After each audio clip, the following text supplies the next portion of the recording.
Hello everyone, I'm Dr. Deepa. Today we will learn about the applied anatomy or the clinical importance of the shoulder joint.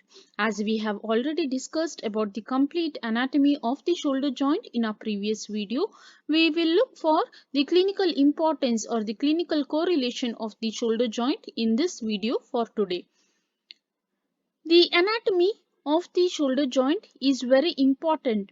That is, the knowledge of the shoulder joint anatomy is quite important in handling various clinical conditions for the surgeons as well as the physicians while dealing with various conditions like the dislocation of the shoulder joint, painful arch syndrome, the frozen shoulder, arthrodesis, and lastly the arthroplasty procedures. So these are few clinical conditions where we come across. We will look for the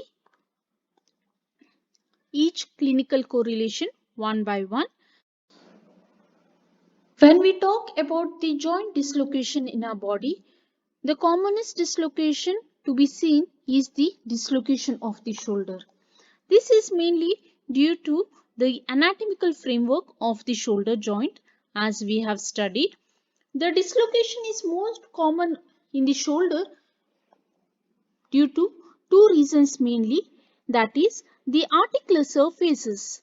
The articular surfaces of the shoulder joint, as we know that the articular surface is formed by the large ball of the humerus and the small glenoid cavity of the scapula. So there is a disproportion in the articular surfaces, that is between the two bones. So one of the core reason is the disproportion between the articular surface. Disproportion between the articular surfaces of the joint.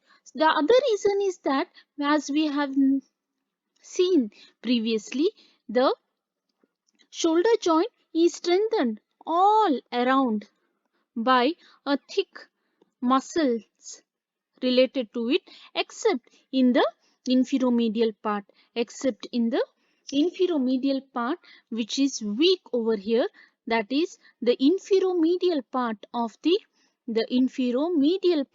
the shoulder joint is weakened due to the lack of the strength, muscle strength, and it is related to the nerve over here, that is the axillary. Now it is related to the nerve, that is axillary nerve. So anatomically the shoulder joint is weak in its inferior medial part. It is weak in its inferior medial part. So the dislocation of the shoulder joint in its inferior medial position lead to the injury of the axillary nerve mainly. So these are some anatomical factors which make the dislocation of the shoulder more commonest. So when we look for here, this is the picture showing the normal anatomy of the shoulder joint and the dislocated shoulder joint over here. As we can say that the articular surface, which is clearly appreciated, that is the disproportion of the articular surface, which is seen over here. And as I have already told, the dislocation is commonly seen in the inferior part. In the inferior part, as the joint is least strengthened in this portion. Some patients represent with the recurrent dislocation which commonly takes place anteriorly due to two reasons, that is, one is due to the tear of the glenoid labrum. So the recurrent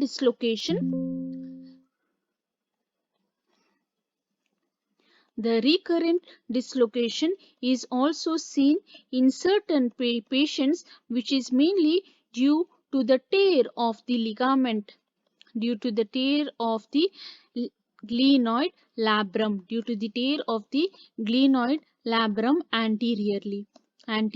So the tear of the glenoid labrum anteriorly leads to the anterior dislocation of the shoulder joint, though this condition has got a specific name which is named as the Banker's lesion. Banker's lesion. So Banker's lesion is nothing but the dislocation, anterior dislocation of the shoulder joint due to the tear of the glenoid labrum anteriorly. So this condition is named as the Banker's lesion. So this is about the dislocation of the shoulder. Next, we will be looking for the syndrome related to the shoulder joint, which is called as the painful arch syndrome.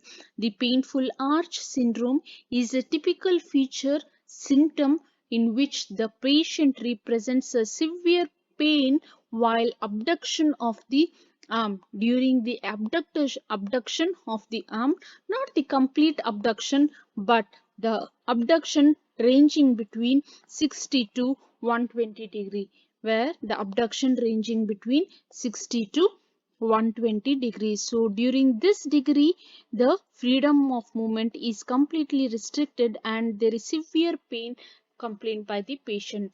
This painful arch is mainly due to the inflammation of the tendon, that is supraspinatus tendon. So the inflammation of the supraspinatus tendon lead to the pain and restriction in movement of the arm between 60 to 120 degree. So in this case there is impingement of the tendon against the coracoacromial arch. So this is about the painful arch syndrome.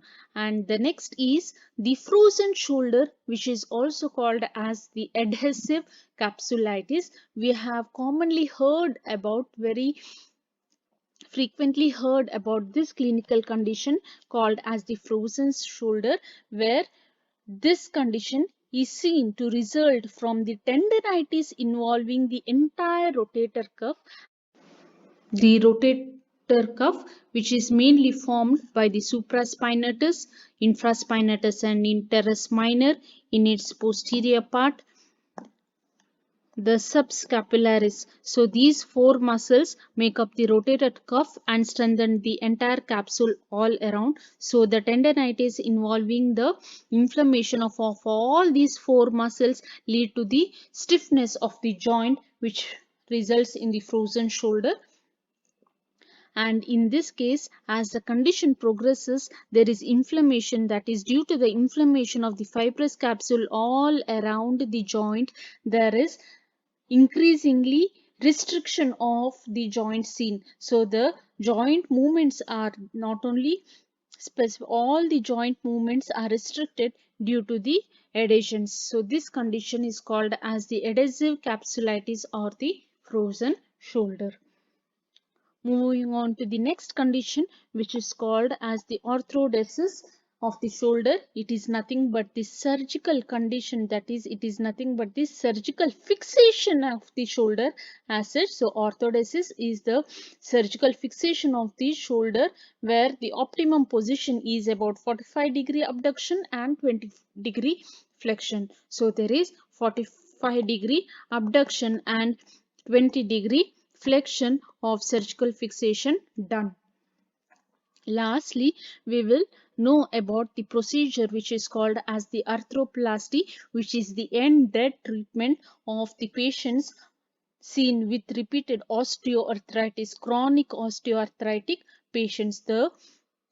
It is the procedure of the joint replacement by the metallic prosthesis, which is made successfully. So orthoplasty mainly includes two, that is the hemiarthroplasty and one is called as the total arthroplasty. So in case of hemiarthroplasty, the only one part of the articular surface is replaced. As we can see over here, it is only the head of the humerus which is replaced. The glenoid cavity is intactly maintained. On the other hand, in case of total arthroplasty, the both articular surface is replaced, that is the entire joint replacement is seen. So this is about the arthroplasty. So this is the radiological view, the X-ray view showing the hemiarthroplasty here, and this is the total arthroplasty over here.